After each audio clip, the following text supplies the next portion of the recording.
Okay, I think we're live now. Welcome, everybody. I see we had a few waiting over there in the chat. I'm going to try to do a better job of looking at the camera tonight. I'm usually pretty bad at that because I have the chat open somewhere off to the side, and then I put the camera somewhere else. But I've also got my buddy Juan here who's going to help me with the chat, help me answer some of the tough questions that we get tonight. And while we're here, Juan, you want to go ahead and introduce yourself? You haven't been on here with me in a while, so just in case there's somebody new who doesn't know who you are, just introduce yourself and tell them where they can find you. Sure.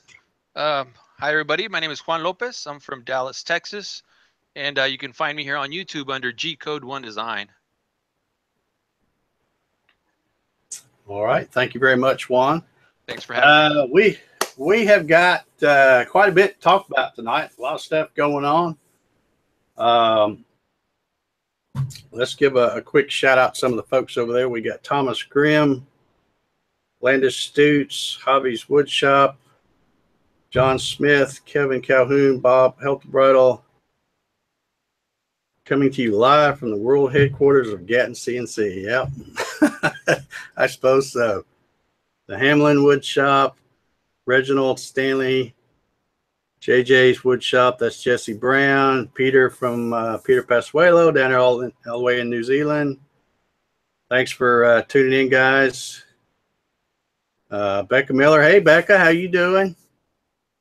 Bubba Hogue is in the house. Roll Tide.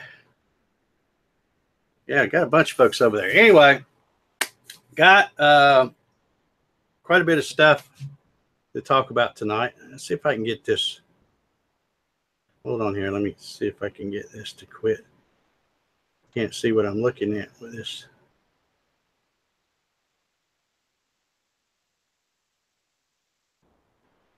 Well, maybe I'm not going to get it. All right, that's all right. We got a lot of stuff I want to talk about tonight. First of all, I want to go over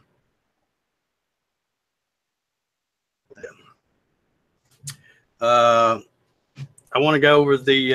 Christmas challenge. Just basically just remind everybody it's going on. Today's the 13th. It runs up through nearly midnight on the 24th, Christmas Eve. So you still got another 11 or 12 days or so to get your project video in. We've already got, I don't know, 6, 7 entries, something like that. And we got a bunch of cool prizes. But real quick here, I want to, I've got a link in the description, you know, so you can go to the website and learn about the Christmas challenge. But I'll just kind of go through this stuff real quick. Like I said, it's going on through Christmas Eve. You produce a short video, hopefully 10 minutes or less, of a Christmas themed project made with your CNC. Upload it to your YouTube channel. Send me the link, and please put the title of the video, call it 2017 Gatton CNC Christmas Challenge. And then once your video is uploaded, send me an email, davegatton@att.net or dave@garageworkscnc.com, either one, with the words 2017 Gatton CNC Christmas Challenge in the subject line. And then include in the body of the email the link to the video and your name, address, phone number, anything like that, so we can get a hold of you. A shipping address, so should you win a prize, we can get it to you. And I also want to remind folks that this challenge is open to everybody. I'm going to go through what we have as the prizes on the back here, but it's open to everybody, so no matter where you live, you can get in on this. A lot of the physical prizes, like you know, we've got some t-shirts and some other things like that. You probably won't be eligible for that just because it's going to cost too much to ship overseas, but you can definitely get in on the gift cards. And when I say gift cards, we'll either do an Amazon gift card, maybe a Visa gift card, maybe just a PayPal payment, whatever works best for you. That's what we'll do. Okay, and like I said, the decisions of the judges, I'm going to have a couple of folks judge for me, will be final, and the winners will be announced during a YouTube live stream on Saturday, December 30th, 2017 at 8 p.m. Eastern time. So it'll be just like the old days on a Saturday night. We'll be doing that. Now, let me run through some of the stuff we've got as prizes. And Juan, feel free to interrupt me if you see any questions over there or anything I need to get to before it scrolls up. My little companies, Gatton CNC and GarageWorks CNC, are going to sponsor a bunch of gift cards. I'm going to have one $100 gift card, two $50 gift cards, and four $25 gift cards. So there's, what, 7 prizes right there. Then we have Mike Fulton at MF Woodshop. He's going to donate a T-shirt. Steve Nealon and the gang over at Makers Media Network is going to donate a T-shirt. And my buddy Tommy G at Tommy G's Workshop has said he will do a $100 code, and I'm assuming that's for his website store. So got that going on. And most recently, Paul Kemp from P&G Woodworks is offering up a super PID closed loop router speed control. And according to him, the value of that's like $155. So lots of good prizes. Like I said, we've only got 6 or 7 entries right now, so there's plenty of room for folks to get in on that. So also, I want to remind folks that my good buddy Javi Unsueta, and I hope I said your name right, Javi's Woodshop, is now doing a show on Twitch on Thursday nights, so it'll be tomorrow night. I believe it's at 8 o'clock. Javi, you're in the chat. Confirm that time for me if you would. And he's got a live Twitch show called Learn CNC with Javi.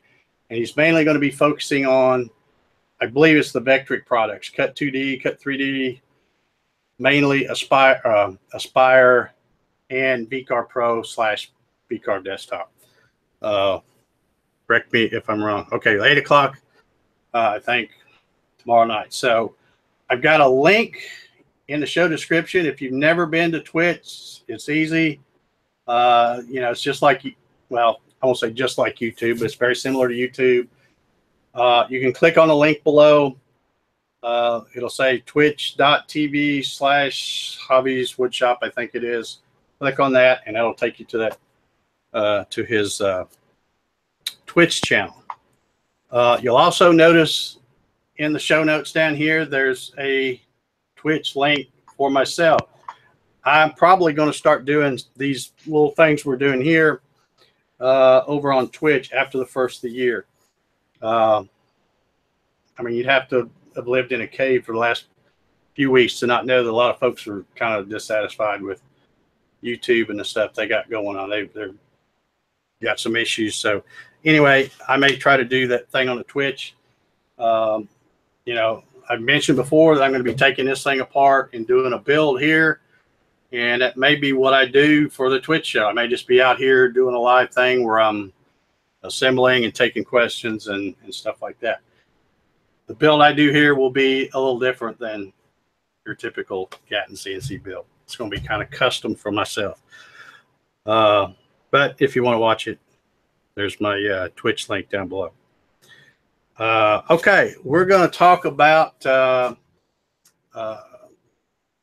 how to zero your Z-axis, or two or three different ways to do it. But before I get started into that, and I'm probably just going to turn it over to Juan and let him talk about that a little bit. I do want to mention one thing.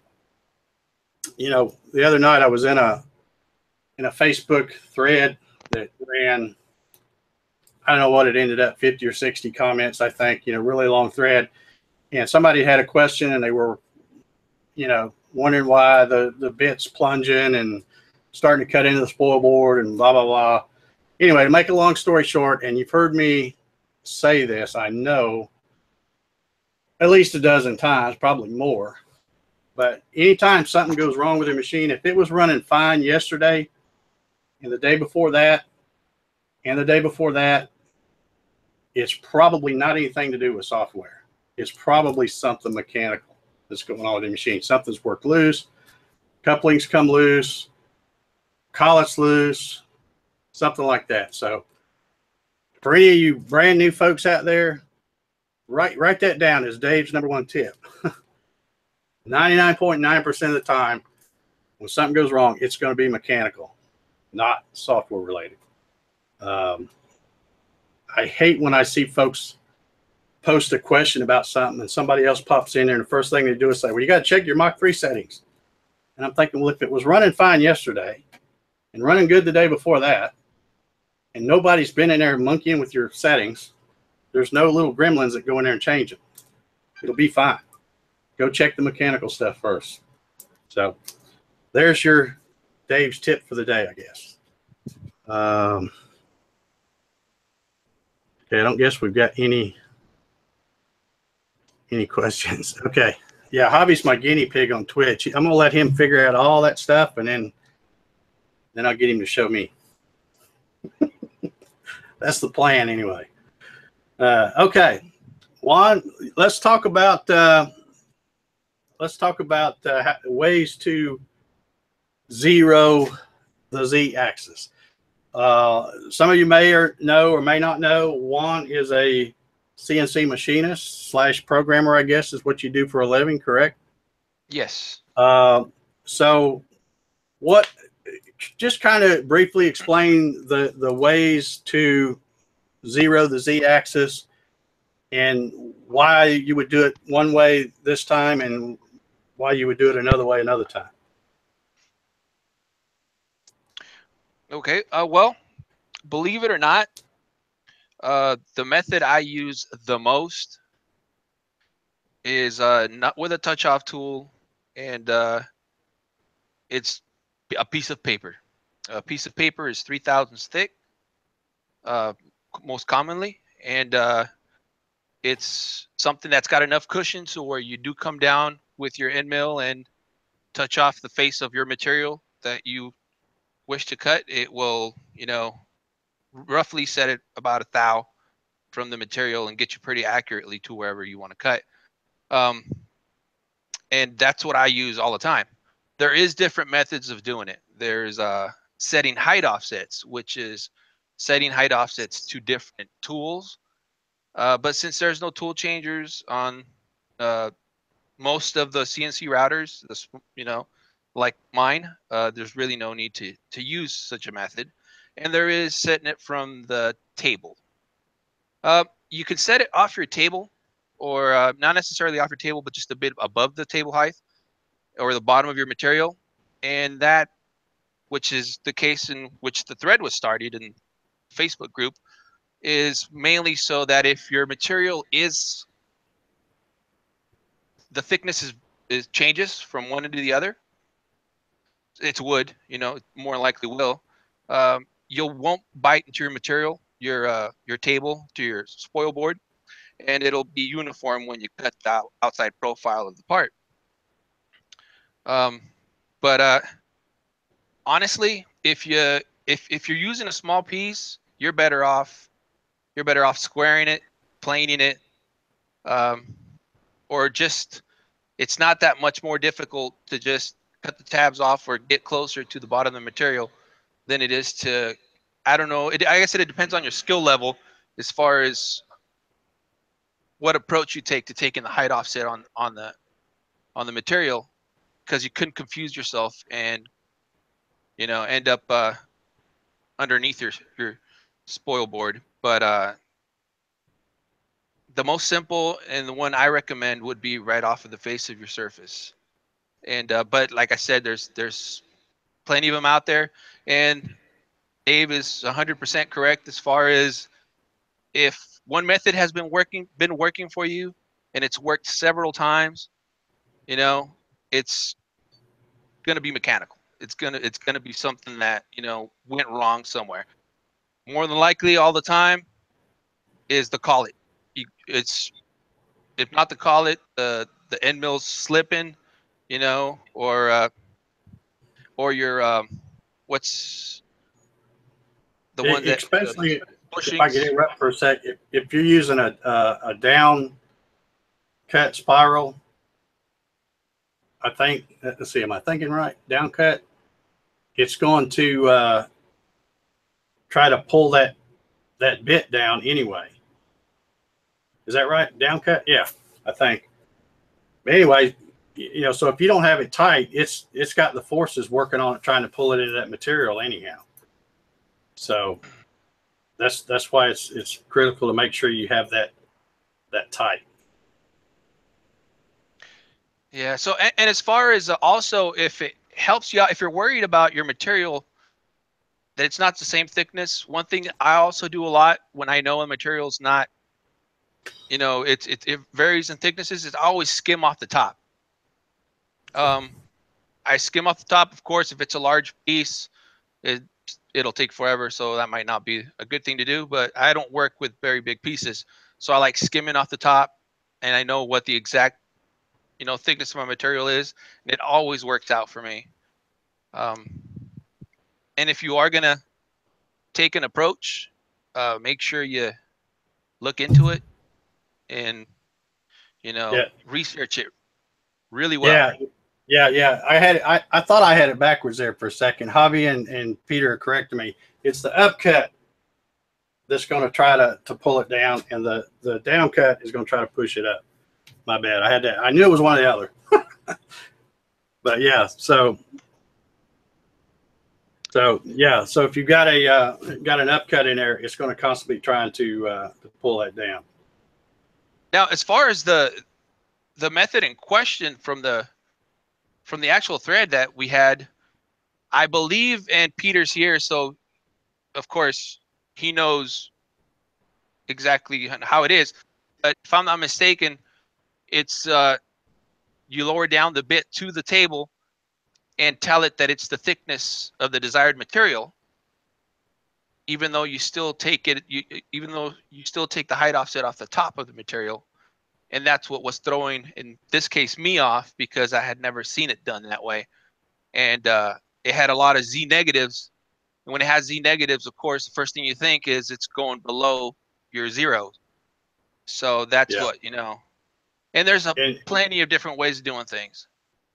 Yeah, and just in case anybody wants to, the video of Peter's that gentleman referenced, I've got a link to it in the description if you want to go check that out. So really we're talking about, there's three different ways, because there's, you know, in Juan and I were talking about the VCarve Pro.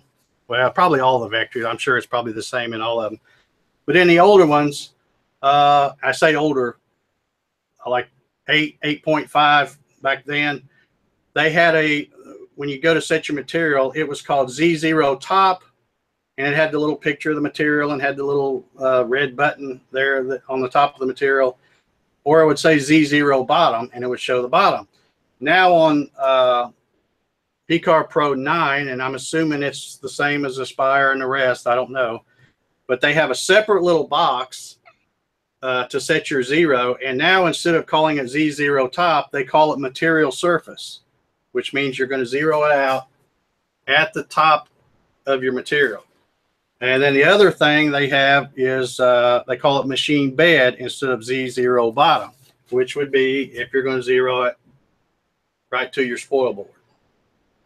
So, you know, we're really talking about, I guess, three different ways. If you do it from the top in VCarve Pro and touch it off on the top of your material, that's one way. If you do it from the machine bed in VCarve Pro, program it that way, and then zero on the machine bed, that's the second way. And then the third way would be to leave it at the top in VCarve Pro, but do it on the machine table, like Peter's method, and then tell it what the thickness of the material is. I totally get, once I watched that video, I totally get it. However, to me, I think for a lot of the beginner guys, that might be a little more confusing than just trying to do it the other two ways. But and it's just it's the same as going off the bed. It's the same thing. It's just telling it, you know, and see, in my case, I would worry about getting dyslexic and typing the numbers in wrong or something. Yeah, and then you got a whole nother can of worms opening up. By all means, it's their machine, so they can do it however they want. But it's Yeah, and you know, I'm beginning to think. I know I've talked about this in lots of videos. Anytime you guys seen me do a video where I'm showing my machine cutting something, I'm beginning to think I'm the only one that does it this way. This little table here, this is an MDF table. I've got 4 T-tracks in here, and I use these simple little wooden clamp things I slide through there. But you look at this table, and other than having some pencil marks and, you know, maybe a ring where I've set my Coke or something on there, there's not a mark on it, because I always use a sacrificial piece of something. This, you know, I cut a lot of stuff out of HDPE, so this just happens to be some 3/4. But whatever I'm doing, I always put that on there and just clamp that whole thing down. You know, I get a piece of HDPE, or sometimes like in there when I'm cutting kits, I use a piece of plywood. MDF is good to use because it's a good thickness, stays pretty flat. But you know, that way when I do something, when I go to cut something out, I always just, you know, if like this is 1/2 inches MDF, I might tell it 515, 0.515 and go through, because I know it's still not going to hit my table. It's going to hit this. So I'm just surprised more people don't, because everybody's got scrap wood laying around. I'm just surprised more people don't throw something like that under there, and instead they go through and end up messing up their table. Because I only want to make this table one time. I only want to do it just that one time. That's it. But anyhow, have we got anything else to talk about on that? Have we got any questions about anything?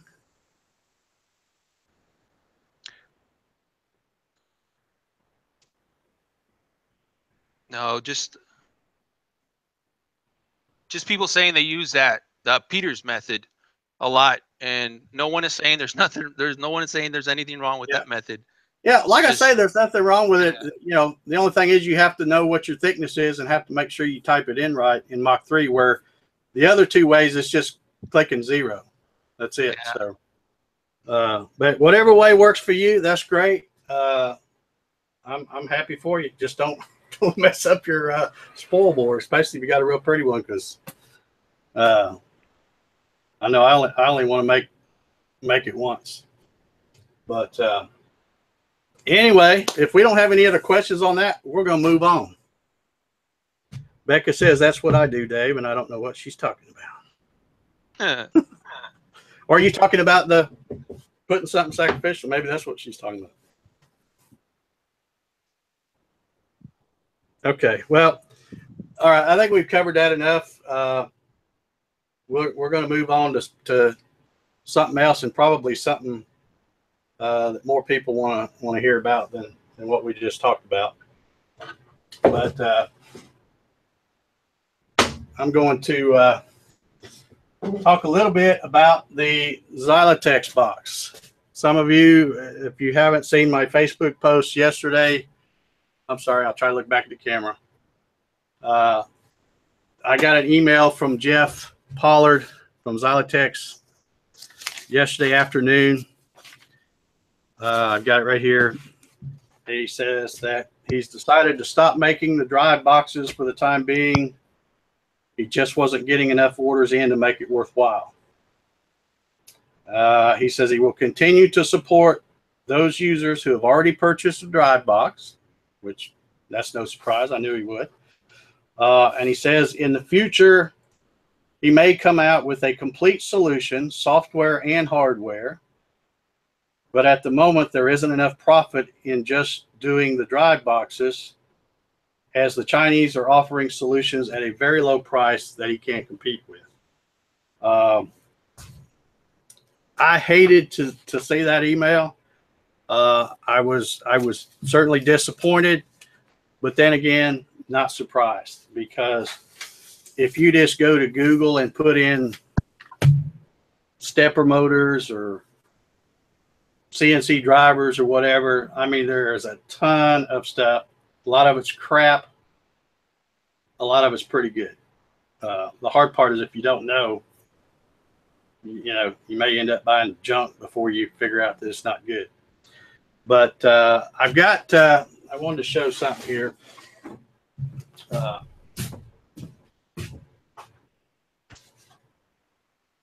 And you guys have seen this all before, but this is exactly why I really like the Xylotex kit. It was about as plug and play as you'll ever get. I mean, the cables, there's no soldering, there was no plugging in, screwing in, nothing. All that was already done, color coded. You get your power cord, you get a parallel cable. I mean, you plug it, you put, and I didn't bring the stepper motors out here, but you put the stepper motors on your machine, plug up to the correct axis, turn it on, and other than setting a few settings in Mach 3, it's ready to go. So I have always been a fan of these things, and I always have recommended them simply because there's a lot of folks just like me who all they want to do is get their machine up and running. They don't want to get out the soldering gun and source parts and build their own. I mean, some guys are into that, and that's great. But this has been a great little kit. I have 4 of these. I have a really old one up under there. This is one I got from the garage, and I've got 2 more out there. They all run great, and I am sad to see them go.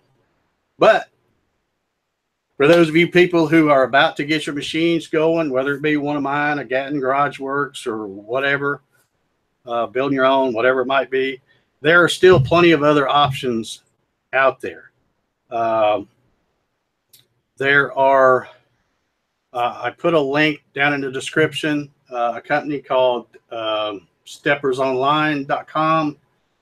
They have they have a huge assortment of kits. They have a NEMA 23 425 ounce, which is what, like this one, the stepper motors, for I forget, it's well under $300, I think. But there's no enclosure, there's no fan. It's a DIY thing. But again, even though I say I'm not an electronics guy, and I'm not, I'd rather be working on something else besides fooling around with wires. It's not so hard that I can't do it. I've done it lots of times. I just don't like doing it. But I don't want people that haven't ordered their Xylotex kit yet go, oh my God, what am I going to do now? I was going to get that. There's going to be some other options. I have been tinkering around with the idea for a long time about designing my own drive box and offering that as well. But again, every time I think about it, I go, nah, I don't really want to get into that. But we'll see. I may order a kit, of component parts, get an enclosure, build my own, and then I'll decide at that point what I would have to sell that for to make it worth my while. And I'll let y'all know. And if anybody wants one, they can, order one. I'll be happy to make them one. And if you guys go, whoa, that's way too much, that's fine. I'll use the one I make for myself and we'll forget about it. But yeah, it's not that hard to do it. So anyway, let's see here. Another thing I wanted to mention: if you're building a kit or Garage Works, Gatton CNC, whatever, and let's say you have ordered your couplings from and Acme nuts from Dumpster CNC, you've got them in, but you haven't ordered a Xylotex drive box. Now you can't get that. Make sure if you've already got those couplings, they are going to have a 1/4-inch bore. I meant to bring one out here, and I didn't. But they are going to be made for a 1/4-inch shaft on those stepper motors. So your bore in your coupling is going to be a 1/4-inch. So if you go to buy another set of stepper motors or whatever, and you've already bought those couplers, make sure you match whatever bore that is. If you haven't bought the dumpster CNC stuff yet, and you haven't got your Xylotex kit, when you do order your kit, you need to do some thinking.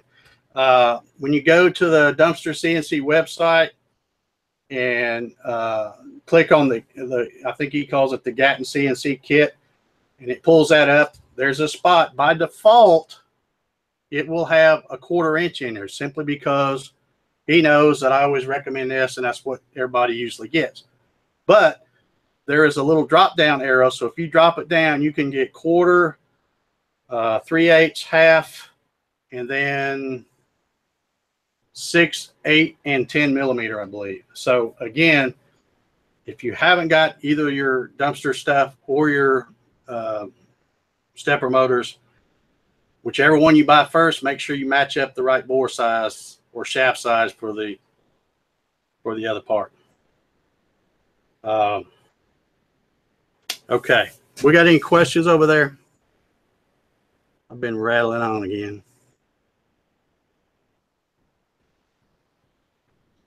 Include me in that. Yeah, no questions. They're having conversations, but just BS. Okay. Okay. Well, that's really about all I had. I just wanted to mention the Xylotex kit may be going away. And again, he may come back out with something later. Like I said, it's not the end of the line for Jeff, I don't think. He's just got to regroup, and hopefully he'll come out with a, with something else. I will mention just for the heck of it, I got on Google a little while ago, and I Googled plug and play NEMA 23 4-axis system or something to that effect.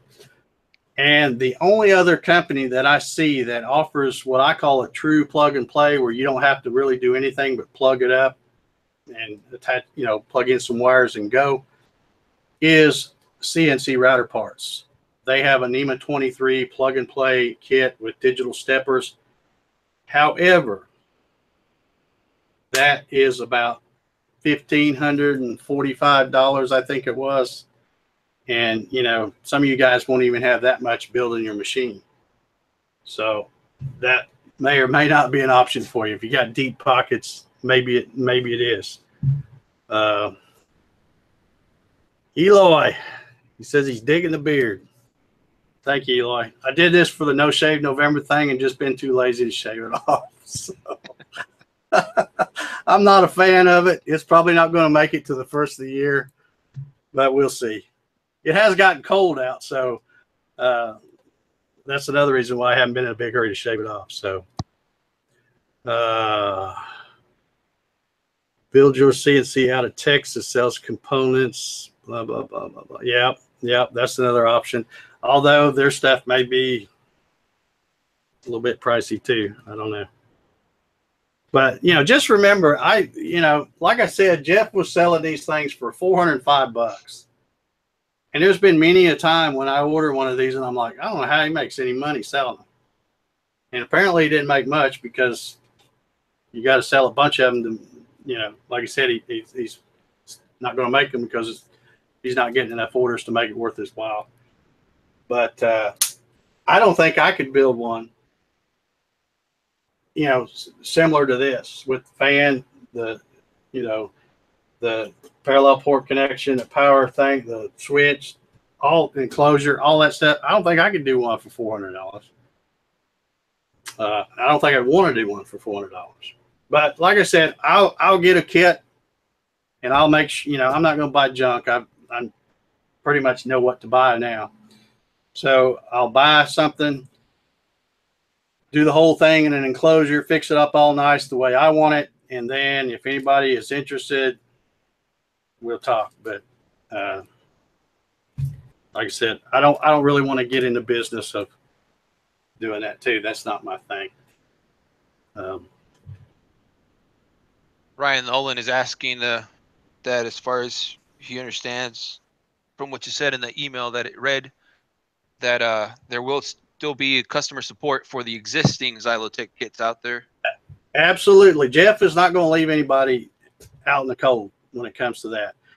If you go, in fact, if you go to, I had his website bookmarked in my browser in the house, and when you click on that, it just takes you to kind of a blank page, but it shows his email address to use for support, because that's pretty much how he dealt with support issues anyway, is through email. So yeah, he'll still be totally taking care of existing customers, stuff like that. It's just he won't be producing any new drive boxes at this time.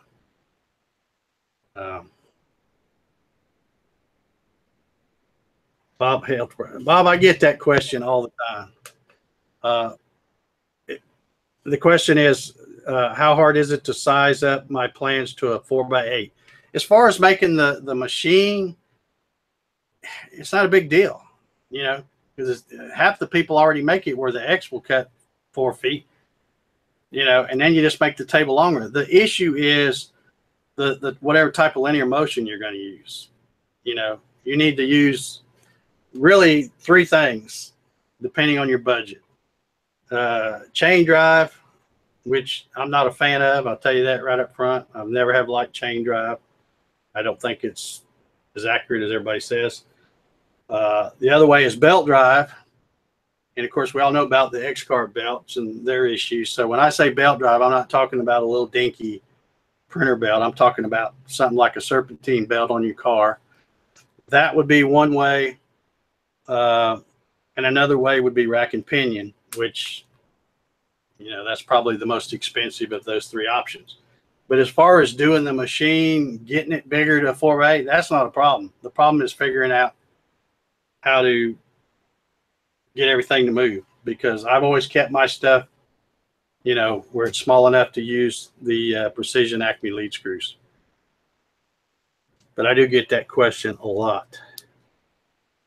Are the stepper motors still available? I don't think, when you go to Jeff's, try to go to his website, all he has is that email link. So I don't know that he's going to sell anything right this minute. Yeah, it was blank when I went to it. Yeah. But the same stepper motors are, or I say the same, you know, his were 425 ounce, 3 or 3.5 amp, I think. You can find them all over the place. There's, you know, none of that stuff, you know, all of that stuff pretty much comes from China or somewhere like that. It's, you know, I mean, let's face it, that's where it all comes from. So there's some stuff that's better than others. I bought a kit. I talked about it before. I ain't even gonna mention their name anymore. But I bought a 4-axis kit, and out of the 4-axis kit, 2 of the drivers were bad when I got them. I ordered 2 replacement drivers from Stepper Online, which is the same company. I've got a link in that description. They worked fine. So probably if I buy a kit to build one, I'll probably buy my stuff from Stepper Online and just build it up myself. Yeah. So, yeah, Mark Lindsay says, shoot him an email. Worst he can say is no. He might have some laying around. I doubt that he's out. I don't know. But if you can't get him from him, you can get him from someplace. Bob, Health Brother, while you're still in the chat there, why are you wanting to build a 4x8, or were you just asking because you're curious? I always wonder why somebody wants to build a 4x8, because unless you've just got, you know, some kind of production work where you have to cut something that's that big every single day, it's not worth building a 4x8, in my opinion. That's just my opinion.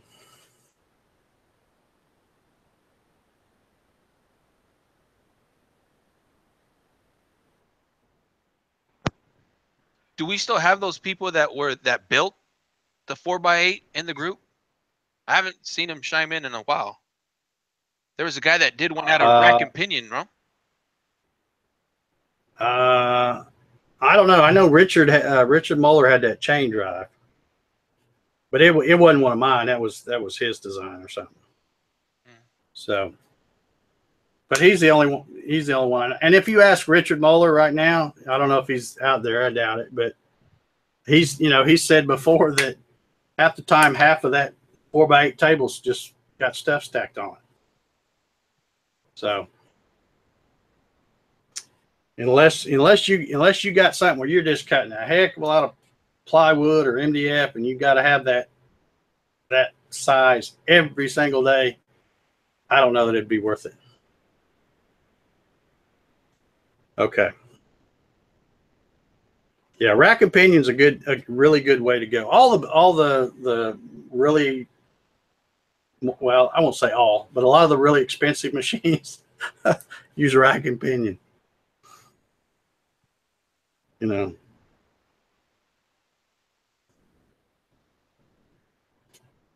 Yeah, I'm not gonna have that NEMA 23, NEMA 24 debate. Y'all can fuss that out about yourself.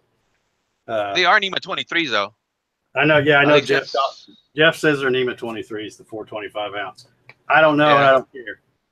I call them NEMA 23s because the whole pattern's the same no matter what. So y'all can fuss about that if you want to.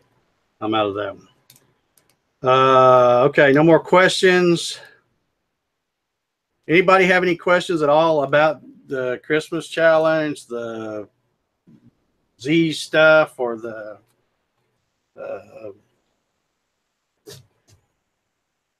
Xylotech stepper motors, whatever? Anybody got any questions about any of that stuff?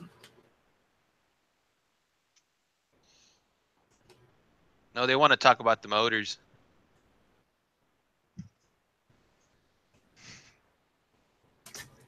Okay. They're still going to talk about that. I was just wondering if it says, I've still got the paperwork here on this. I don't know if it says on here or not. Probably doesn't even say on here.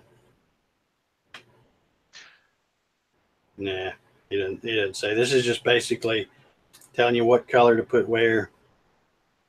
I tell you, this was just a really cool little box. I love these things. It was really super simple. And now I wished I had about 50 of them stashed away somewhere, but I don't.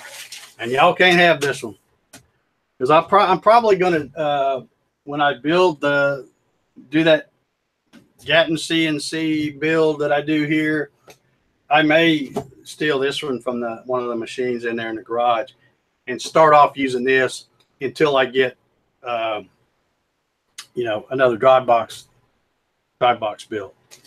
Because these things, it's been proven these things with the little 425 ounce NEMA, whatever you want to call them, have plenty of oomph to move these things around, at least as fast as I want to go. Okay. Open bills. Okay. Thanks, Andrew. That's probably another possible source. Or Andrew, do you know? I didn't even think about them. Do you know if they sell a 4-axis drive box kit with steppers that's kind of plug and play, similar to this, or no? I just haven't seen anybody, that does this kind of thing like Jeff did.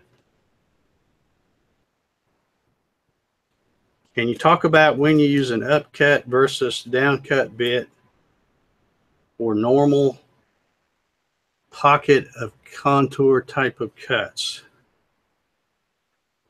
Okay. No, I don't think so. Okay. I don't think they do either.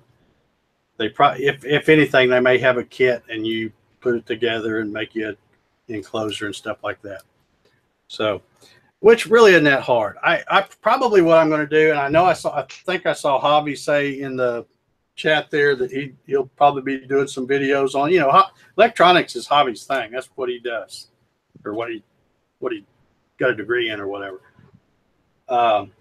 So he'll probably do some videos. When I build mine, I may shoot some videos, and then that way, if nobody wants to buy them, at least I can put the videos up and go, here's how I did it.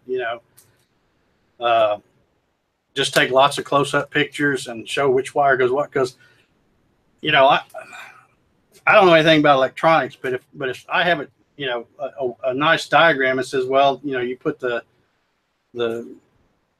whatever here, the blue wire here, and the other end, I can follow directions. So it's not that hard. So Are you taking any Lord Padriak challenge videos right now? I tell you, I had to make, I had such a fantastic new YouTube follower that I got today that I had to do a little tribute for him. Y'all don't know what that's about, go check out my Facebook page.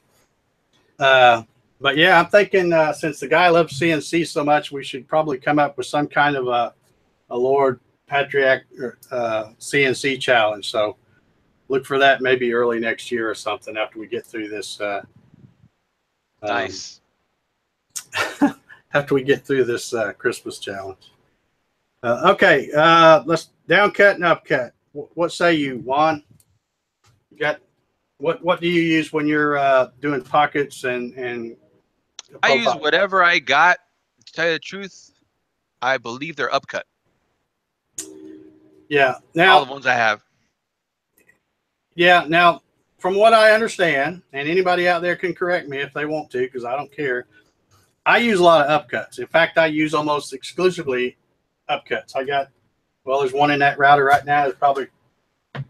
There's another one right here. CMT upcuts. I haven't had any problems with them. I like to use them simply because when I'm cutting the Gatton CNC kits, I'm also using that 1/4 inch to make 1/4 inch holes. Yep. Well, you don't want to use a down cut for that.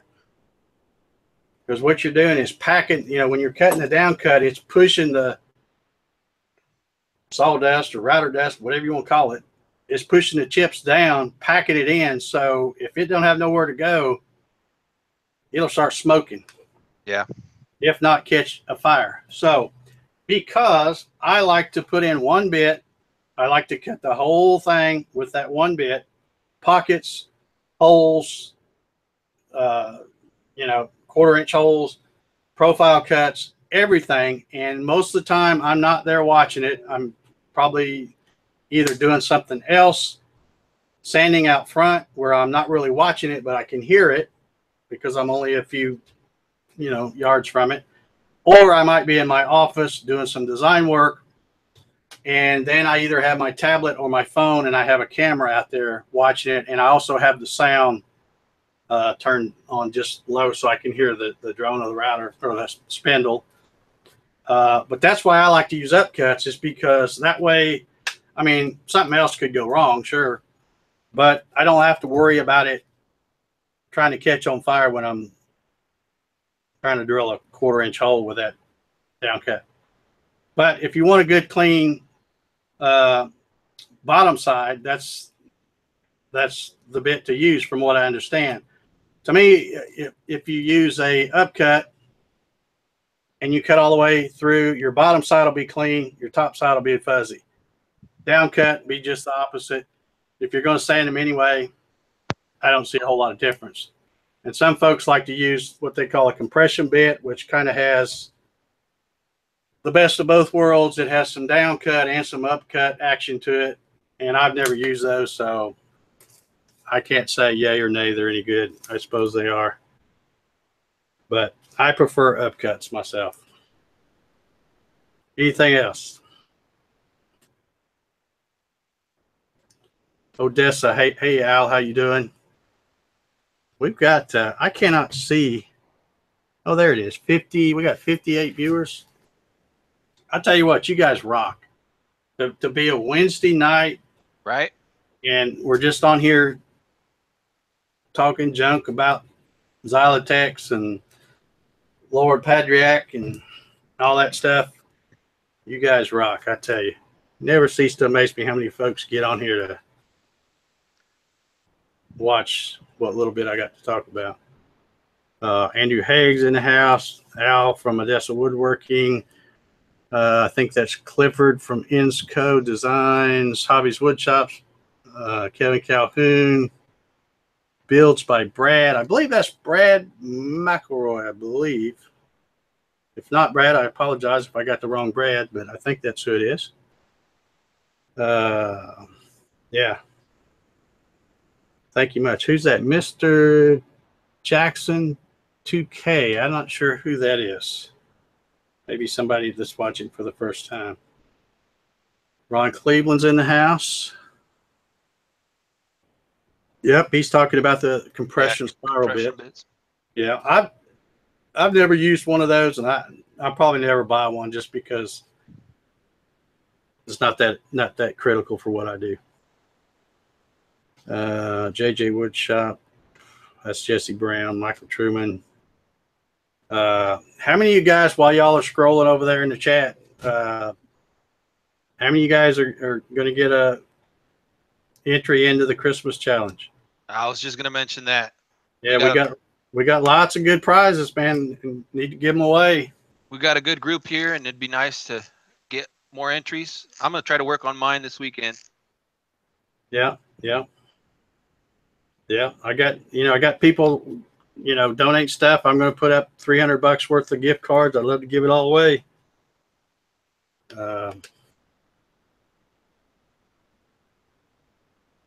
But you can't have a sandwich from all the time you're changing bits. That's true. That's another good reason why I like to use the same bit for everything, Hobby.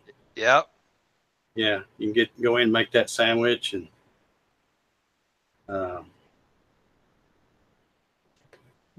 yeah.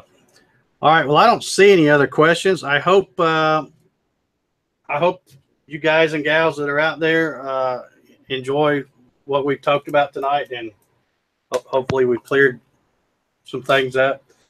I just mainly wanted to talk about the Xylotex thing. That wasn't really planned to talk about it until I got that email yesterday, and then I started getting messages and emails from people saying, well, what am I going to do now? I've got this, I don't have this. And, don't hit panic mode just because you haven't got a Xylotex kit. Myself and everybody else in this community will make sure you get some kind of a drive box and stepper motors kit put together. There's just too many people out here that are smart and know how to do that stuff. Okay, R Strong 13. That's Rebecca. Yeah, the Grinch tree. I love that. That's really cool, Rebecca. I like that one. Mr. Jackson 2K says, I've watched randomly before. Well, thank you for watching. I hope you'll come back and join us. Also, like I said, don't forget the Twitch link for Hobby's show tomorrow night is in the description. My Twitch link is there. You can click. What you need to do is go click on that link, and then when you go over there, follow us so that you'll get notifications. And I believe the way you do that is click the heart. Hobby, let me know if I'm wrong. I think that's the icon you hit to follow somebody. It's a little heart. So, okay. I don't see any other questions. There's one. Why not tell Jeff to charge more? The price was selling this kit was cheap anyway. $500 would still be a good bargain. I totally agree, but I'm not one to tell somebody how to run their business. Right. And I wouldn't want to tell me how to run mine. But that's my first thought when I saw that. I'm like, well, if you're not doing enough of them to make any money, just raise the price of them. And see, I thought he was. Nobody else makes them. I mean, like I said, that one, what did I say, CNC router parts? Yeah. Of course, I'm sure theirs is a lot higher dollar components, but still, plug and play is almost $1,600. Harry Vaughn Sr. Hey, Harry, how you doing? Mark Lindsay's out there. Yeah. I don't think, like I said, I'm not going to call Jeff and tell him how to run his business, but I wouldn't have any problem paying $500 or even $600 probably, because I know what they do. I only wished I had got a heads up that he was going to do this, because I guarantee you I'd have ordered as many as I could afford. Yeah, and see, my first impression when you mentioned that on Facebook was that, man, he's selling so many, he's overwhelmed or something, I thought, hey. Yeah. But I wish that was the case. Lord only knows how many kits he sold from folks I've sent over there. You know, because I've been recommending them, putting the link in those free plans, and you know, everything I do is, you know, I recommend those kits ever since I've been using them. So about 12 years now. So there's no telling how many he sold. Yeah. Okay, I see Jat's in the house. We might as well talk up the Masso here, because that's another option as well, folks. You know, I always seem to forget about that one because it's so different than the other, you know, typical things with a computer and running Mach 3 and stuff. The Masso is another option. You know, That's what I'm looking forward to. I don't even want to speak for Jat because I don't want to say what it is. You know, I think it's somewhere between $500 and $600. I think. I don't know. It was like $575. But that's a good option. You know, for somebody that wants to get into it too. The only thing is, and I've mentioned this before, is it's, you know, because it's got the software in it and all that, you're only going to be able to get support as far as how to set up the software and that from Jat or other people that have a Masso, as opposed to the Mach 3 folks, which there's a gazillion of those out there. But don't let that scare you off either. The Masso is certainly an option that's out there. And as far as I know, the place down in Florida, Jat, correct me if I'm wrong, but I believe CNC4PC.com is the company that is a distributor for those Masso controllers, I believe. Somebody can correct me if I'm wrong. Anyhow, okay. Yeah, follow in the heart for notifications. Yeah, I thought that's what it was. Okay, I don't even know what time it is. Said they're also on Amazon, Dave. The Masso? Yeah. Oh, sweet. I didn't know they were selling on Amazon. Okay, cool. Cool.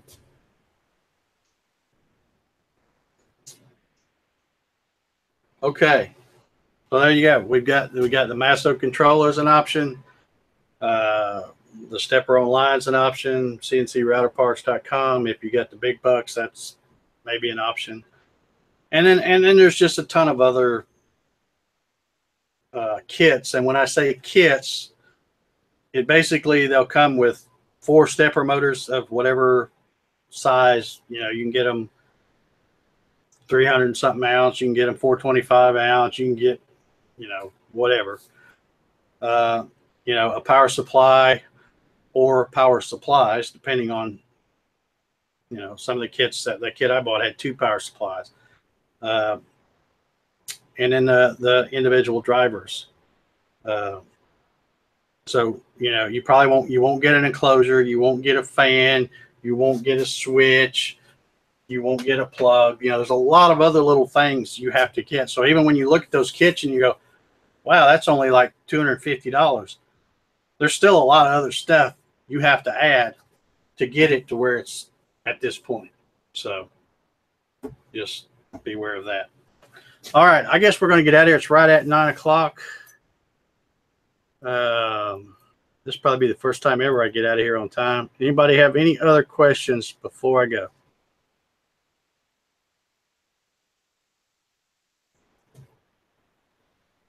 Silence. Yeah, I'm waiting for the delay just to see if anything pops up. But I think we're about talked out here on this little subject.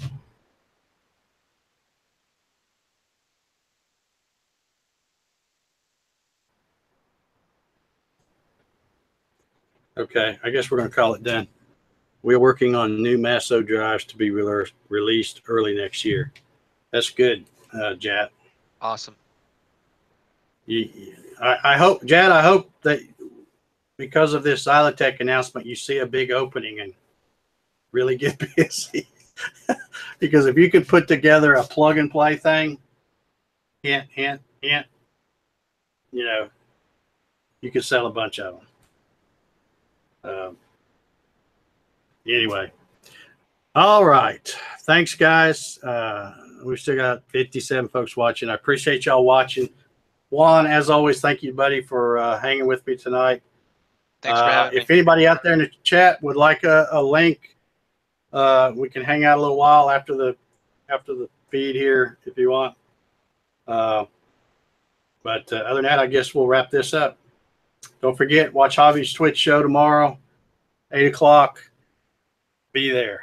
Learn all about Aspire, V-Car Pro, and all kinds of stuff.